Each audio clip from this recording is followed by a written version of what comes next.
Hello everybody and welcome back to our channel. In today's video, I'll show you how to fix TikTok Live not working on your iPhone in 2025. First of all, make sure your TikTok app is updated to the latest version. Next, check your internet connection. TikTok Live requires a stable connection, so try switching between Wi-Fi and mobile data. Another important point is account eligibility. To go live on TikTok, your account must have at least 1000 followers and you need to be over 16 years old. So make sure your account meets these requirements, otherwise the live option won't appear as mine. If it's still not working, try refreshing the app. On your iPhone, go to your settings app, then tap on General followed by iPhone Storage. After that, find TikTok from the list of apps and tap on it. Finally, tap on Offload app. This will clear temporary data and often fixes live streaming issues.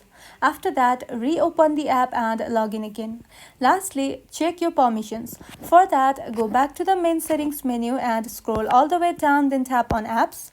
After that, scroll down again and tap on TikTok. And here, make sure it has access to your camera and microphone. Once all of this is done, try going live again. It should work smoothly now, and that's all for today. If this video was helpful, don't forget to like and subscribe for more of these videos, and thank you for watching.